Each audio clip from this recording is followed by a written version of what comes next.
সারাদিনের খবর নিয়ে আমাদের নিয়মিত আয়োজন আজ সারাদিন, সঙ্গে আছে ইমদাদুল হক। নিখোঁজ সন্তানের খোঁজে দিশেহারা বাবা মা সন্তানের জন্য অশ্রু ঝরাচ্ছেন দুর্ঘটনা কবলিত স্কুলের মূল ফটকের সামনে।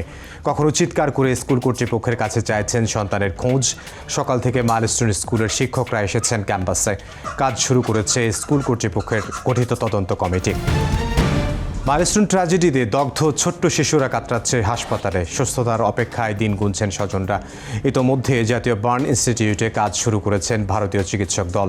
বৈঠক করেন মেডিকেল বোর্ডের সঙ্গে। এছাড়া চীনের বিশেষজ্ঞ দলের সঙ্গেও জুম মিটিং করেছেন চিকিৎসকরা। সবশেষ তথ্যানুযায়ী জাতীয় বার্ন ইনস্টিটিউটে এখন ভর্তি আছেন 44 জন। বিমান বিধ্বস্তের ঘটনায় নিহত মাইলস্টোন কলেজের 2 শিক্ষককে রাষ্ট্রীয় সম্মাননা দেওয়ার সিদ্ধান্ত নিয়েছে সরকার। উপদেষ্টা পরিষদে এই সিদ্ধান্ত গ্রহণ করা হয়। একই সঙ্গে নিহতের স্মরণে আগামীকাল সারা দেশের বিভিন্ন ধর্মীয় প্রতিষ্ঠানে বিশেষ প্রার্থনার আয়োজন করা হবে বলে জানানো হয়। প্রধান উপদেষ্টার নেতৃত্বে বৈঠকে অংশ নেন উপদেষ্টারা। সেখানে দেশের সার্বিক পরিস্থিতি নিয়ে আলোচনা হয়, নেওয়া হয় বেশ কিছু সিদ্ধান্ত। বৈঠকের শুরুতে মাইলস্টোন স্কুল অ্যান্ড কলেজে বিমান দুর্ঘটনায় নিহতদের স্মরণে শোক প্রস্তাব গ্রহণ, 1 মিনিট নীরবতা পালন এবং নিহতদের রুহের মাগফিরাত কামনা করে মোনাজাত করা হয়। নিহতদের পরিবার এবং আহতদের চিকিৎসা সেবায় সরকারের পক্ষ থেকে প্রয়োজনীয় সব সহায়তা দেওয়ার সিদ্ধান্ত নেওয়া হয়। মাইলস্টোন ট্র্যাজেডিতে প্রাণ গেছে একই পরিবারের 3 চাচাতো ভাইয়ের। সকালে দিয়াবাড়ির তারার থেকে শোকস্তব্ধ পরিবারের সঙ্গে দেখা করেন বিএনপি মহাসচিব। এ সময় কবর জিয়ারত ও মোনাজাত করে হতাহতদের পরিবারের পাশে থাকার কথা জানান বিএনপি মহাসচিব। মধ্যরাতে স্বাস্থ্য পরীক্ষার জন্য এভার কেয়ার হাসপাতালে নেওয়া হয় বিএনপি চেয়ারপারসন বেগম খালেদা জিয়াকে। প্রায় 1 ঘন্টা স্বাস্থ্য পরীক্ষা শেষে রাত 3টার দিকে ফেরোজায় ফেরেন তিনি। লন্ডনে চিকিৎসা নিয়ে ফেরার পর দ্বিতীয়বারের মতো তাঁর স্বাস্থ্য পরীক্ষা করা হলো। সাবেক প্রধান বিচারপতি এবিএম খায়রুল হককে রাজধানীর ধানমন্ডির একটি বাসা থেকে গ্রেফতার করেছে ঢাকা মহানগর গোয়েন্দা পুলিশ। সকালে গ্রেফতারের পর তাকে নেওয়া হয়েছে ডিবি কার্যালয়ে। গোয়েন্দা পুলিশের যুগ্ম কমিশনার মোহাম্মদ নাসিরুল ইসলাম জানান, এবিএম খায়রুলের বিরুদ্ধে যাত্রাবাড়ি থানায় জুলাই আন্দোলনের হত্যা মামলা আছে। এছাড়া নারায়ণগঞ্জের ফতুল্লা থানায় তত্ত্বাবধায়ক সরকার ব্যবস্থা বাতিলের অভিযোগও একটি মামলা রয়েছে দেশের 19তম এই প্রধান বিচারপতির বিরুদ্ধে।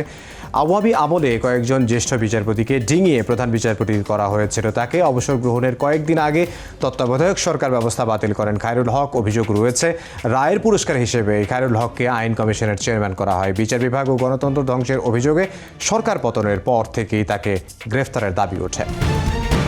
সাবেক প্রধান বিচারপতি খায়রুল হকের আইন অনুযায়ী দৃষ্টান্তমূলক শাস্তির দাবি জানিয়েছেন বিএনপি মহাসচিব মির্জা ফখরুল ইসলাম আলমগীর। তাকে দেশের সবচেয়ে বড় শত্রু আখ্যা দিয়ে বিএনপি মহাসচিব বলেন, তত্ত্বাবধায়ক সরকার নিয়ে তার দেয়া রায় রাষ্ট্রবিরোধী। বিলম্ব হলেও তার বিরুদ্ধে সরকার ব্যবস্থা নেয় ধন্যবাদ জানান মির্জা ফখরুল।